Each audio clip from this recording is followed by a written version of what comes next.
Think of a notorious crime boss from history and you're probably picturing a man. Al Capone, Pablo Escobar, El Chapo, Lucky Luciano, Carlo Gambino. However, plenty of women have been in charge, and not just as madams of brothels. And here are 10 of the most notorious.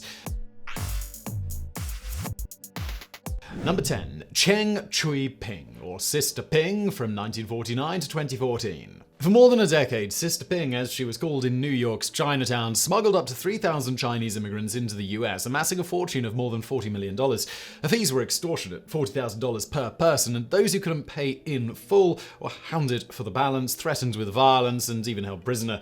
Conditions aboard the smuggling ships were also inhumane. In June 1993, one ship carrying 300 immigrants ran aground in Queens and 10 drowned swimming to safety. Ping set up a human smuggling operation shortly after her arrival in the United States in 1981. From a store in Manhattan's Chinatown, she joined with other snakeheads and steadily expanded operations. With the proceeds, she set up legitimate businesses, a travel agency, real estate company, restaurants, and a clothing store. She also bought real estate in Chinatown, apartments in Hong Kong, and a farm in South Africa. After her indictment, she fled to China and continued to run her operation. In 2000, she was captured by Hong Kong police and 3 years later extradited back to the United States.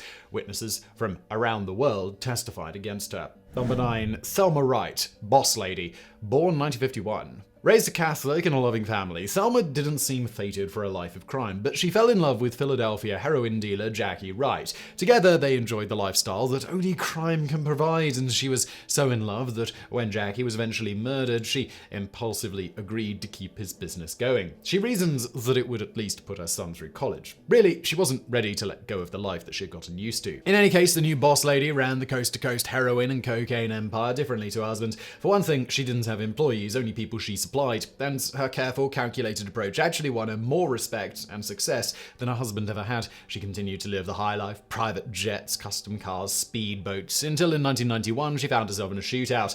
One of her friends was killed along with some of her associates, and she felt a desperate need to get out of the business. So she became a receptionist and kept her head down. Thelma Wright was never caught, and it's probably a good thing. She's doing far more good nowadays, helping vulnerable women and teenagers avoid the path that she took. Number 8. Tilly Devine, Queen of the Loo, 1900 to 1970. Tilly started out as a hooker in London, making £20 a week between the two world wars when the average wage was less than £3 a week. Then at 17, she married one of her Johns, Australian serviceman Jim Devine, who 3 years later became her pimp in Sydney. Settling in Woolloomooloo, or the Loo as locals call it, Tilly was in her element. It didn't take long to build a reputation for herself in the seedy seaside pleasure district. Within the first 5 years, she'd racked up 79 convictions, the last of which was for slashing a man with a razor, and that got her 2 years in jail. But even this didn't curb her ambition. When she got out, she opened a brothel. This was actually legal for a woman due to the vague wording of the Police Offences Act 1908, which only made it a crime for a man. In her new role as a madam, she pampered her girls and took half of their money while Jim kept them hooked on cocaine. It was a winning formula. By the end of the decade, she'd opened 18 brothels and amassed more diamonds than the Queen of England,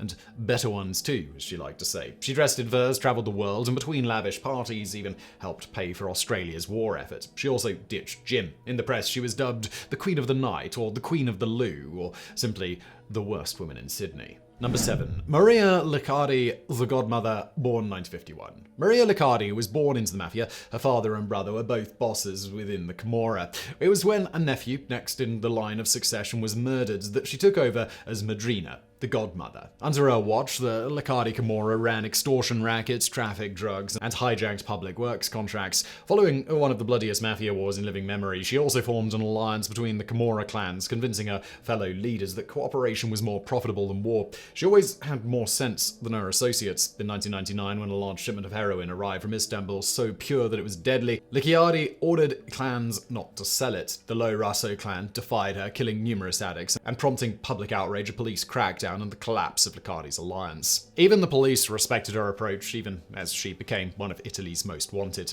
Number 6. Stephanie Sinclair, Queenie, 1887 or 97 to 1969. Born on Guadeloupe in the late 1800s, Stephanie Sinclair got to New York on a steamer, settling in Harlem aged 13 or 23. Her year of birth is disputed. Because she spoke in her native French as well as English, she was able to pass as an immigrant from France, and a sophisticated one too, given her education. At a time when African Americans were arriving en masse to escape segregation in the South, this proved to be an advantage. Setting herself up as the boss of the 40 Thieves, she got into policy banking, a numbers racket involving extortion and theft. She was good at it too, maybe too good. Before long, her success and notoriety drew unwanted attention from New York's established mobsters, especially after Prohibition ended. Dutch Schultz, one of the city's top gangsters, began to move in on her racket. And he probably would have ousted her had his plan to assassinate the district attorney not drawn the attention of the kingpin, Lucky Luciano, chairman of the board of New York's 5 families, and he warned Schultz against the hit. When Schultz proceeded anyway, Luciano had him shot.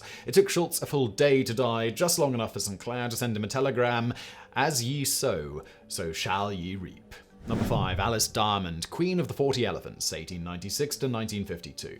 The 40 Elephants were a gang of working-class women specializing in shoplifting, blackmail, and extortion. Under various female bosses, or queens, they worked London for almost a century, between the 1870s and 1950s. Their modus operandi was walking into a department store and stuffing the most expensive goods up their dresses. There was more than enough space considering the fashion of the day. The most famous queen of the 40 Elephants was Alice Diamond, who at 5'9" with a full figure was a match for most men at the time. She was known for her diamond rings and knuckle dusters, as well as reorganizing the gang into separate cells, allowing for simultaneous heists. This, she reasoned, would divide police attention and catch their targets by surprise. She also drafted the Hoisters Code, outlining how they should operate. It mandated, among other things, the equal division of money, caring for relatives of imprisoned members, providing alibis for each other, and absolute fealty on pain of ridicule or beating. Unfortunately, it was this code that ultimately brought her reign to an end. She became too controlling, forbidding members from doing anything without her say-so, including getting married. When one of the elephants defied her on this point, she led an attack against the newlyweds, for which she was jailed for a year and a half. By the time she got out, a new queen had replaced her. Number 4. Phoolan Devi, Bandit Queen, 1963 to 2001. A low-caste woman in India, the naturally headstrong Phoolan Devi had a hard time growing up. In fact, her family hated her. When she was 10, her uncle knocked her out with a brick for saying that he stole her father's land. Then he married her off to a 45-year-old man to get rid of her. When she came back, aged 12 and no longer a virgin, her mother told her to jump down a well. She didn't, so her uncle arranged for local bandits to take her away for good. In captivity, Phoolan may have faced a lifetime of gang rape had it not been for an unlikely savior. Bikram Singh, a bandit of the same low caste as she, shot the high caste leader to death. The two became lovers, but not for long. Singh was killed in revenge and Phoolan locked up in a village. When she escaped, she gathered followers and took revenge of her own. On Valentine's Day 1981, dressed in a khaki police coat, blue jeans, boots, and lipstick, with a gun and ammo slung over her shoulders, she marched her men to the village and demanded to know the whereabouts of her captors. The villagers didn't know, so she had 30 of them, all men, lined up and shot. Because they were all from the land-owning warrior caste, she became the most wanted person in India with a $10,000 bounty on her head. 2 years later, aged 20, she gave herself up. By this time, she had won the hearts of the Indian public. 8,000 people gathered at her hideout for the surrender. Evidently touched, she entered politics, when she got out of prison. Number 3. Ma Barker, Machine Gun Kate, 1872 to 1935. Once called the most vicious, dangerous, and resourceful criminal in America by J. Edgar Hoover, Ma Barker was, in her day, as infamous as Bonnie and Clyde, John Dillinger, Babyface Nelson, and even Al Capone. She was the mother of a group of outlaws that terrorized the Midwest in the early 1930s. Ma helped them out and knew all their plans. She was also proficient with the Tommy gun, for which she earned the nickname Machine Gun Kate. Together, she and her boys swept the nation like a spring tornado, as one newspaper put it, amassing a fortune of up to $2 million. Their specialties were highway robbery, bank and post office heists, extortion and kidnapping. They also killed cops. One of her sons, Herman, was already implicated for killing a policeman when he shot himself to avoid capture at a roadblock. That was in 1927. A few years later, the remaining Barker boys killed the police chief of Pocahontas, Arkansas, as well as the sheriff of Howard County, Missouri. When kidnapping became a federal offense, however, they fell foul of the FBI. So they split up. Ma took her son, Fred, to Florida, while the other, Arthur, laid low on his own. Unfortunately for them all, when Arthur was arrested, the feds found a map in his hideout showing the whereabouts of his mother and brother. Surrounding the house before sunrise, agents threw tear gas inside, to which Ma and Fred responded by opening fire from the second-floor windows. It became a shootout, and when the smoke finally cleared, Ma was found dead in an upstairs bedroom, machine gun still in her hands. Number 2. Maria Dolores Estevez Zuleta, Lola La Chata, 1906 to 1959. Lola Lachata grew up in La Merced, one of Mexico's oldest barrios, running drugs for her mother from a market stall. Here, in a neighborhood so criminal the police were afraid to invade, the young girl learned lessons that set her up for life. She learned the layout of the city, how to evade pursuers, and from her prostitute friends, how to manipulate men. After rounding out her education, smuggling for a drug lord internationally, Lola returned to La Merced to build an empire of her own.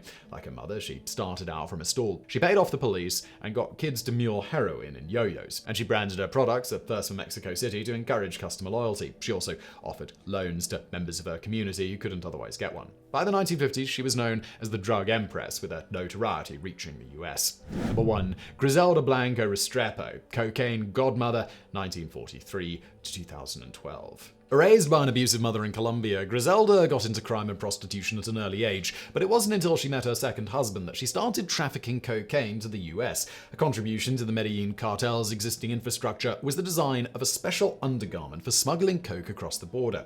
She's also known for killing her own husbands, earning her the nickname the Black Widow. Her second husband she killed in a parking lot shootout along with 6 of his bodyguards, while her third she had assassinated for cheating. By this time, her standing in the criminal underworld rivaled that of Pablo Escobar, and the DEA was out to get her. She was the godmother of Miami's cocaine underworld between the 1970s and 80s, but in the end was taken down for murdering her husbands, as well as a few others. Although it's estimated she killed as many as 200 people. Blanco was sentenced to almost 20 years in prison in the US before she was deported to Colombia. There, before her 70th birthday, she was gunned down outside a butcher's shop in Medellin.